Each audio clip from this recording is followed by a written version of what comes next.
What's up, family? Gerald the Bossman here. You're tuned into the Bossman Show on AM 1010, AM 1430, 1055 The King.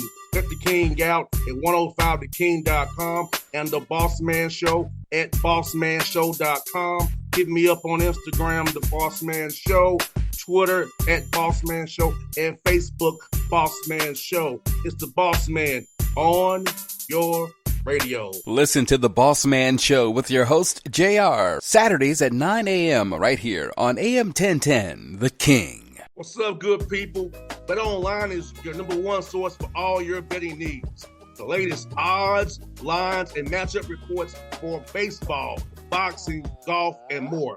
BetOnline continues to be the fastest and easiest way to place your wagers, including live betting and your favorite casino and card games available to play right from your phone. Head to the website or use your mobile device to sign up today and get in on the action. Remember to use your promo code BELIEVE, BLEAV, for your 50% welcome bonus on your first deposit. BetOnline, where the game starts. BS3 Network, changing the way you watch TV. Yes, BS3 Network, changing the way you watch TV, covering content and hot topics from A to Z, sports, music, society and culture, movie reviews, you name it, we have it.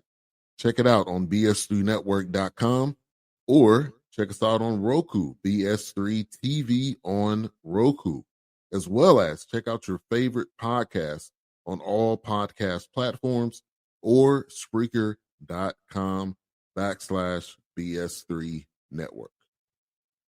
You are now tuned to BS3 Network.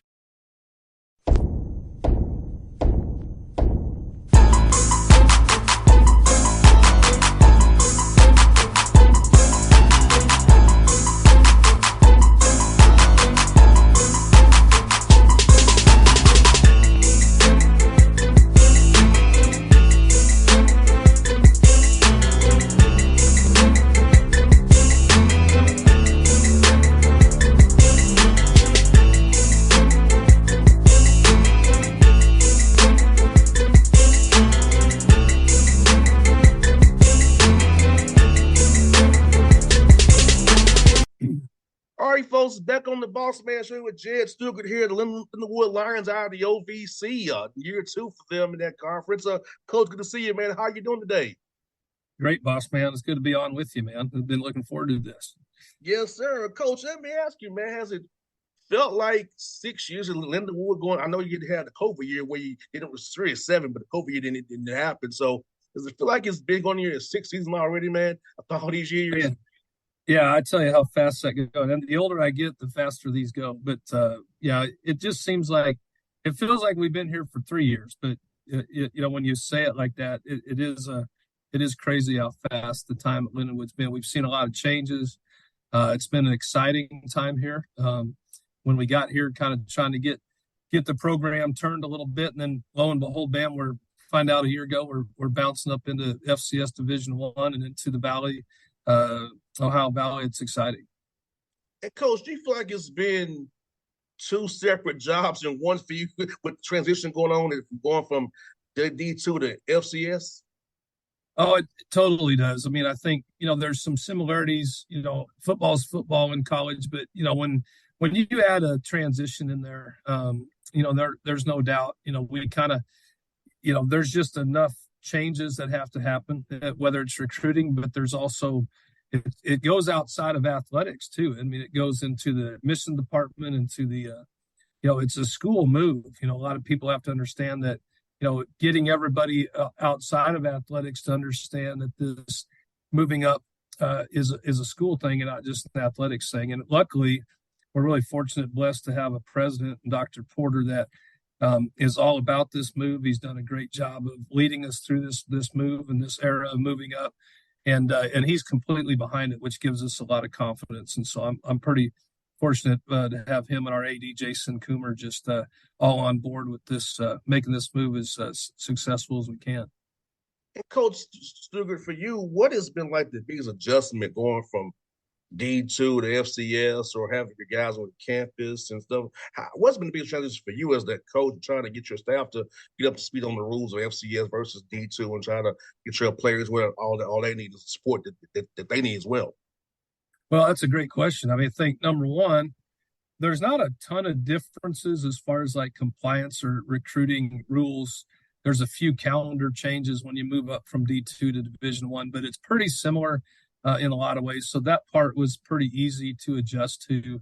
There are a few more times where you can't talk to kids where you could in Division Two, or maybe one phone call a week where it used to not matter in D2, however many calls. So little things like that. I think the biggest adjustment, obviously, is just on the field. I mean, I think the reality is, that's been the number one question I've been asked a lot is, how do you transition a team from D2 to D1, and what are the differences that you see? And we saw it last year. We're still seeing it this year a little bit. A lot of that's just in the trenches. You look at the offense, defensive lines are different size-wise. And I think taking time, you have to find, you have to be a little patient, especially when you're moving a team. And we didn't get, sometimes in a transition, you get a complete year to when it's announced that you're going to be moving up. So usually, most of the time, people finish that year at the level they're at. Well, when we found out, a year ago from February, we found out that we were making an immediate move. So we only had February, March, April. We only had, about 5 months to really get ready for a Division One schedule last year. So we didn't have a whole lot of time from a recruiting standpoint. And so we were taking a lot of our Division Two kids, into that first season. And so, so now, we're able to recruit more and get more guys in the building on campus that are a little bit more on the Division One level as far as recruiting goes. But it takes some time. That's where you got to kind of, it's some growing pains. You got to kind of be patient through it. And how important is it to have your strength and conditioning team to really get your guys bigger? And because a lot of it is actually that strength and size. So how important has it been with those nutritional guys to make sure that your guys are getting bigger and stronger and faster, but in the right ways? So that's huge. I mean, it's like,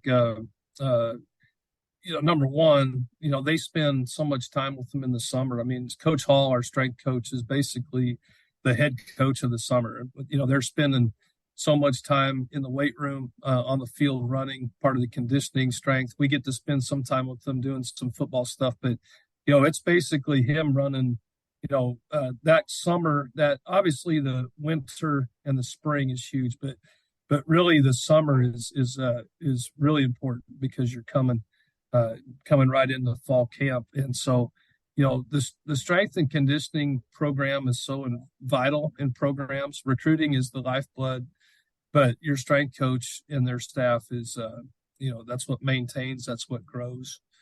That's huge, and we're blessed to have a good one in Coach Hall. And also, Coach, it kind of brings you recruiting wise, being in St. Louis, St. Louis area, the Midwest. Now you're FCS. How has the recruiting calls been going now then at your FCS? Guys have an opportunity to play at the D1 level now, and just knowing that you're building something special out there. Well, recruiting's hard enough as it is, but I tell you what, once people get on this campus and they see the location where, being outside of St. Louis and St. Charles here and having access to St. Louis being 30 minutes away, it's such a great area here. So I think it's a huge advantage when we get recruits to get on campus. They see our location, where we're at, see our facilities. Our stadium is beautiful. We've got a brand new locker room. We got a brand new video board. Our strength and conditioning center is enormous.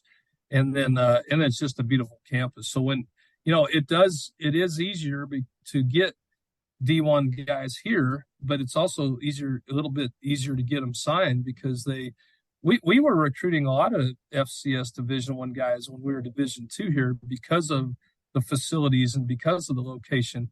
9 times out of 10, the reason why we lost them is because they had an opportunity to play Division I football.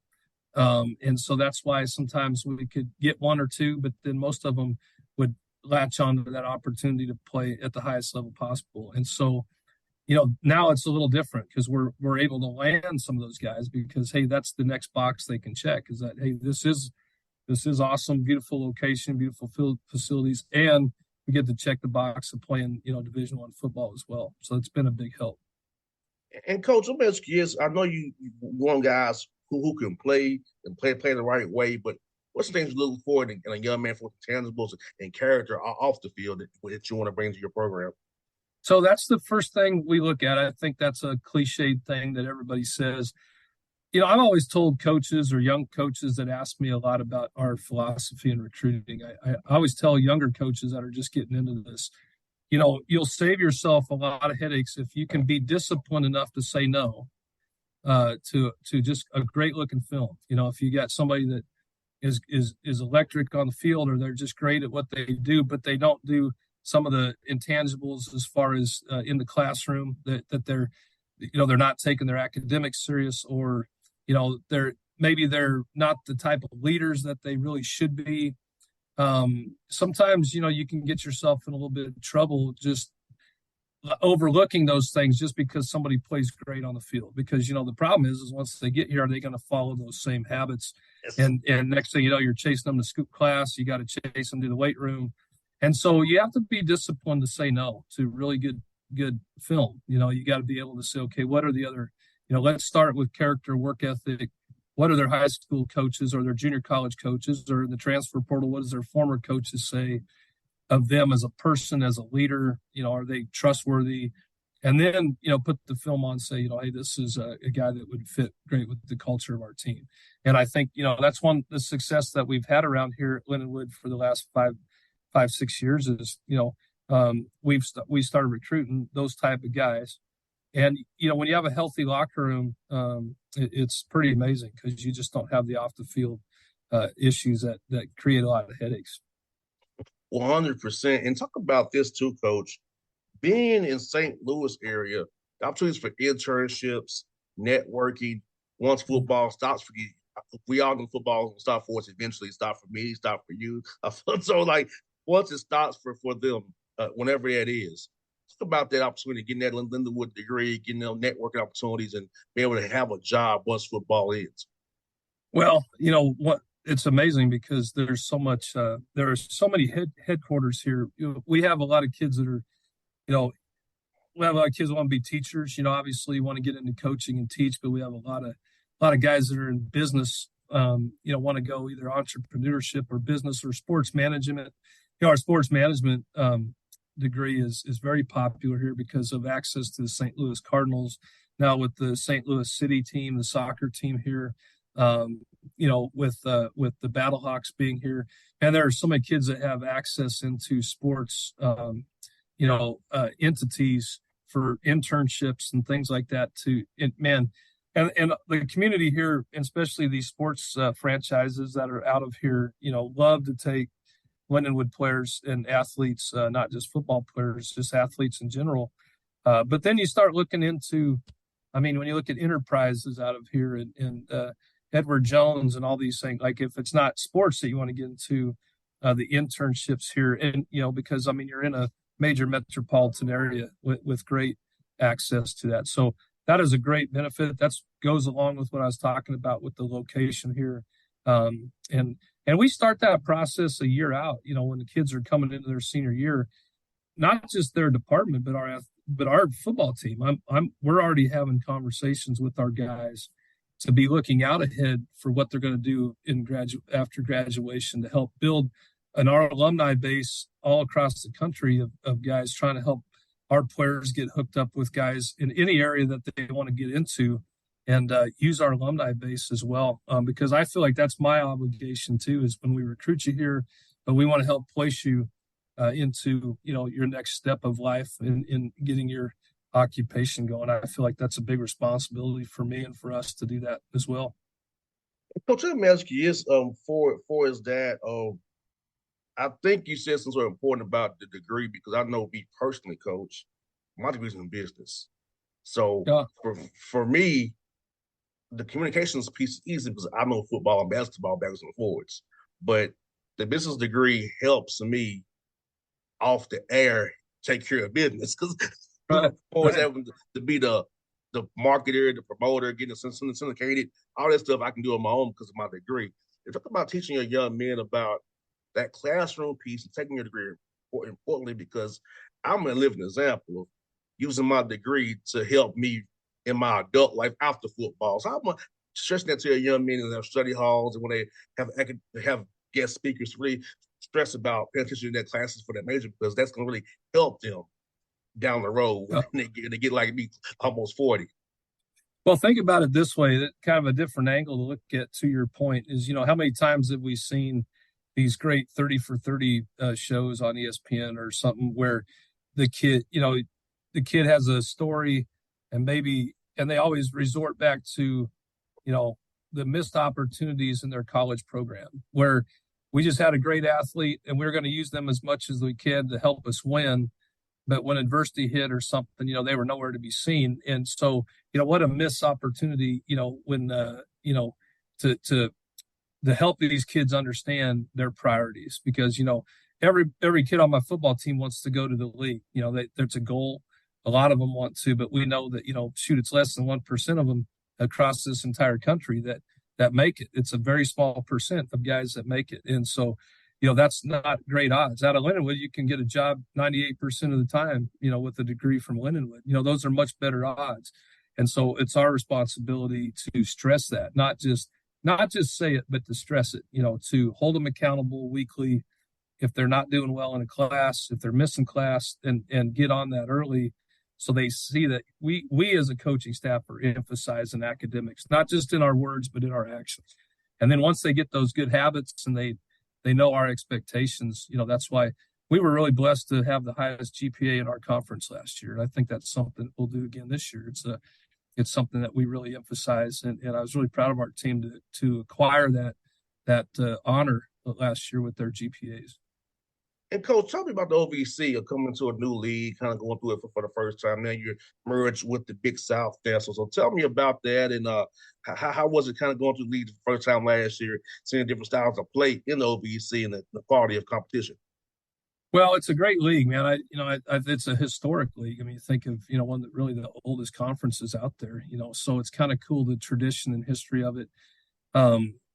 There's good football. I know last year we didn't get to play everybody, because of the conference realignments and schedules were already set. So, we've played almost everybody. Now we'll play Tennessee State this year. We didn't get a chance to play them last year. Looks like they're doing an incredible job, having a great season starting off.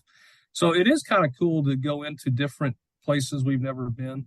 Half this season, we're going to go places we've never been again. So last year and this year, we're going to places for the first time. And that's our guys have kind of they've kind of thrived on, or they like that. I mean, it's like sometimes it's easier to go into a place you're familiar with, but to sit there and see, the type of offenses, defenses, there's some that are very similar where it's kind of you might see a certain kind of defense week in and week out because it's very similar. But it's pretty cool. It's a fun experience. And especially with the addition of the Big South, we're going to go to play two other new opponents we've never played before. So it kind of keeps things interesting, that's for sure. And Coach, how proud of your team last week, pulling that game out against Western Illinois after a tough game with SEMO, but seeing you guys just bounce back and get that win, a tough 43-40 win. How proud are you of your team this past week, man? Well, thanks for asking that, Bossman, because one of the things we really asked them coming out of SEMO was, how are you going to respond? You got punched. We didn't respond well. We didn't handle the environment down there very well. And a lot of this is being such a young team. Our quarterback last week played his first, against SEMO. Really, that was his first Division I start. He's played a little bit, but that was his first start. And, man, I can't tell you how many kids on our team that was their first start in a big boy game. And there's a little bit of wide-eyed and looking around and, man, what's going on? And then, to take a week and have them bounce back. And then even the start of this first half of this last game, it looked like it is like, here we go again. It could have a similar result. And then at halftime to see them just completely, what I noticed about halftime is just the culture of our team and the heart of our team, because number one, the offense and defense, they were almost outdoing each other with apologizing. It was almost like taking accountability. Hey, this was our fault. No, it's our fault. Hey, we got your back. And they, you could tell at halftime the way the offense defense was communicating that I just knew we were going to go out and win. They were together. They were locked in. They were taking accountability, and we just came out with a whole different kind of. And so I was really proud of how they bounced back, because that was really going to be the test. Is how do you bounce back from a loss like that, and then have adversity in the first half and come back? I mean, you can build on heart, because you can fix mistakes and things like that. But if a team doesn't have heart, that's pretty hard to get done in one season. And so I know our guys showed they had a lot of heart last week. It's beautiful to hear, because I feel like, in that locker room at halftime, sometimes you can go just blame everywhere, blame these girls. Absolutely. But to hear that is, unfortunately, I had a lot of that in my career. You're right. I'm telling you. But to hear that they really take accountability, and just that right there, you have a team, because that's inspiring. Because okay, we're gonna go ahead and play well. We both know we're not playing the right way. Let's go out here and correct it right now and get this job done. And to pull out a game like that is something I think springboard these young kids into a great season, and give them like, we've been here before. We can do this, and it'll be all right. Yeah, I think every question I've gotten of let me shut this call off here. We get a lot of text messages of people saying, man, you must have given them some sort of a halftime speech. And I was kind of laughing, because it wasn't really that impressive of a speech at halftime. But when I saw the quarterback, when Cole Duggar comes in and tells the defense, man, I threw a pick. I threw a pick and put you guys in a tough spot. That's on me. I'm gonna make it up to you. I mean, you could just see the defense be like, man, I've got your back too, man. You took accountability and said, I'm gonna make it up to you. And of course, that just triggered the defense saying, well, we're gonna get the ball back for you. And it was just, like I said, it just kind of steamrolled from there. It was pretty cool. And Coach, what are you seeing for Illinois State on the film as you all get ready to play them this week at noon, man? I'm telling you, man, this is a good football team. They've got a really good defensive line. It's very active. They get to the quarterback. They move well, and their whole defense, I think, is the thing that stuck off the page to me right away. And they do really good things offensively. But I think, watching their defensive line, that's kind of where I tend to start. When I'm, because I'm a defensive guy in my career, so I've always been on the defensive side. So I go look at defenses. And they do a really nice job. I know they're going to be extremely ticked off. They lost a tough one last week to Eastern Illinois, so they're going to be at home and want to avenge that loss. And they're going to look at us as in the way. So our kids are going to have to understand that and be ready to match that, because it's a historic program that's done well, and they play in a really tough conference. The Missouri Valley Conference is really tough football league, and so. We got to be ready to go. It's going to be a little bit more like a SEMO type team. And this is a good opportunity for our guys to kind of avenge a SEMO loss we didn't like by taking on a team that's pretty similar. Coach, let me ask you, Coach Stugart, when did you decide you want to get into coaching and make this your life's journey and your life's path helping young men?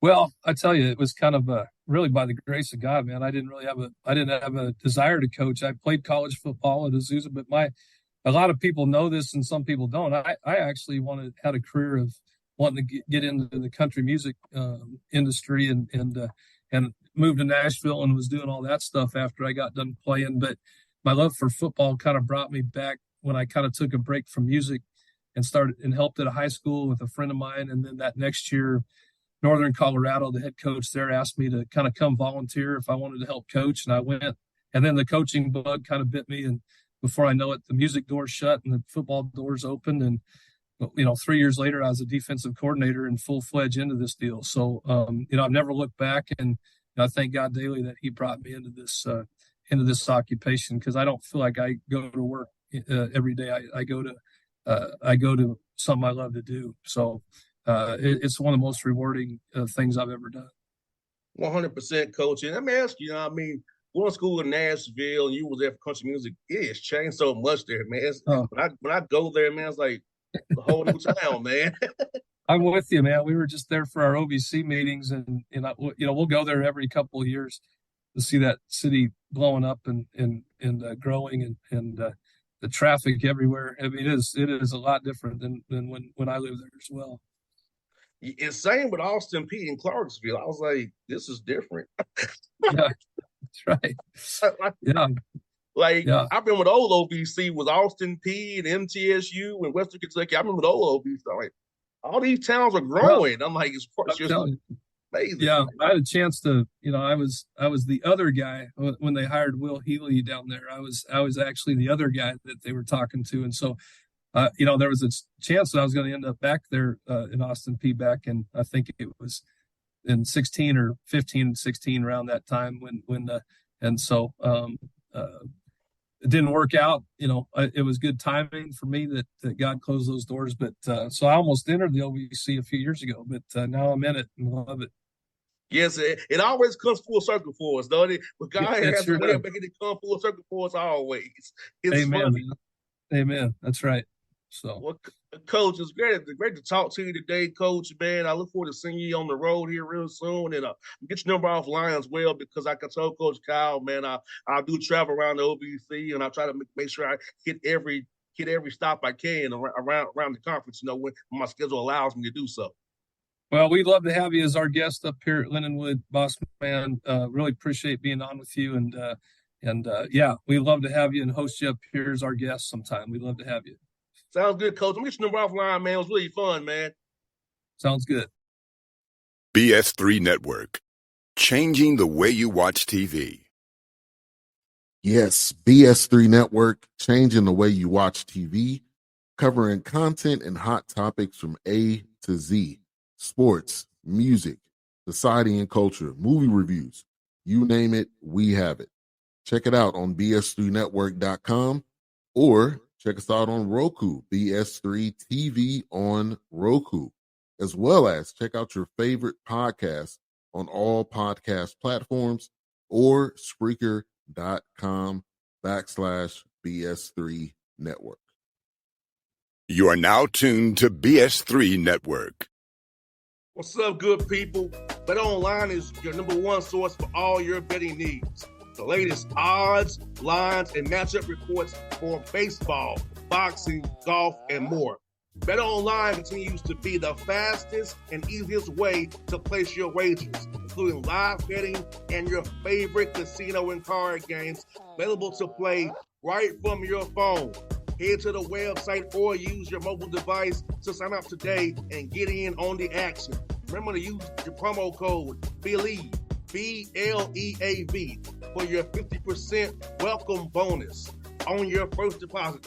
Bet online where the game starts. What's up, family? Jared the Bossman here. You're tuned into the Bossman Show on AM 1010, AM 1430, 1055 The King. Let the King out at 105theking.com and the Bossman Show at bossmanshow.com. Hit me up on Instagram, The Bossman Show, Twitter at Bossman Show, and Facebook, Bossman Show. It's the Bossman on your radio. Listen to The Bossman Show with your host, JR, Saturdays at 9 a.m. right here on AM 1010, The King.